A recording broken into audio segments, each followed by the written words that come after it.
So ayan mga kadrama-rama, alam ko pong inaabangan nyo po no, yung next na mangyayari po dito sa Abot Kami ng Pangarap dahil sobrang nakaka-tense na nga po no, tsaka nakaka-excite na nga din po talaga yung pinapakita ni Director every episode dito sa Abot Kami ng Pangarap habang napapalapit na nga po yung pagtatapos nito mga kadrama. At alam naman po talaga natin mga kadrama kung ano yung totoong nangyari nga po yung last episode na nakita po natin dito sa Abot Kami ng Pangarap na kung saan itong si Justin ay patay na nga po talaga siya mga kadrama, tsaka itong si Giselle ay talagang grabe talaga yung kanyang nararamdaman, nalungkot dahil nga po sa nangyari sa kanyang nag-iisang anak na kung saan dapat sana ay makakabigay pa siya ng pagkakataon or time para makapagbanding sila ng kanyang anak, pero wala na po talaga, hindi na talaga siya pinagbigyan ng pagkakataon na magawa pa niya yung kanyang dapat gawin para talaga sa kanyang anak. So ngayon mga kadrama, alam naman po natin na itong si Giselle ay tumawag nga po talaga dito kay Eric para po talaga sabihin yung napakalungkot talaga na balita bilang isang ama.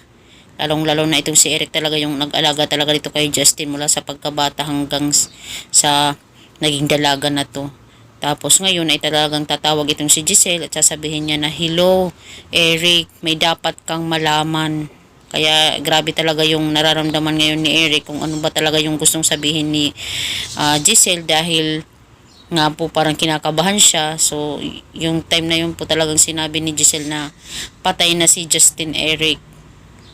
Tsaka itong si Eric sabi niya, "Ano Giselle?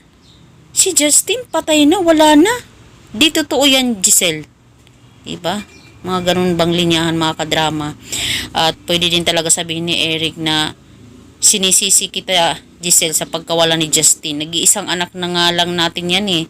Tapos hindi mo pa nagawang bantayan, hindi mo pa nagawang alagaan. Iba yung mga ganong sitwasyon ba? Kasi sa tagal pa naman ba na wala sa poder ni Justin wala sa poder ni Giselle itong si Justin, tapos ngayon pa na nandun na sana sa kanya ay saka pa nawala. Talaga grabe ngayon yung dusa na nararamdaman ngayon ni Eric sa kanyang nag-iisang anak na si Justin. At lalong-lalo na din itong si Giselle, kahit hindi man po talaga siya yung nag-alaga, pero syempre siya yung nagluwal. Napakasakit po talaga yan para sa kanya. Masakit po talaga sa isang magulang na matayan ka talaga ng anak, mga kadrama, as in. Kakalangkot lang po talaga.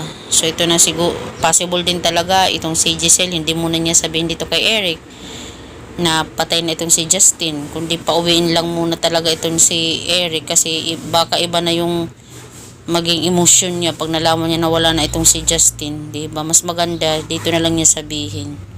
So mga kadrama, alam kong masakit, pero yun, kailangan talaga tanggapin. Masakit sa una, pero kailangan mong tanggapin yung mga nangyayari dahil wala talagang permanente dito sa mundong ito, diba? Lahat tayo mawawala. So mga kadrama, abangan na lang po natin yung scenario na mangyayari po dito. Hindi pong kalimutan na i-like, i-share, tsaka i-subscribe yung aking channel para sa susunod na video mga kadrama is ma-update ko po kayo. Thank you so much for always watching and for always supporting my channel mga kadrama, mga kaabot kamay. Abangan na lang po natin. Bye!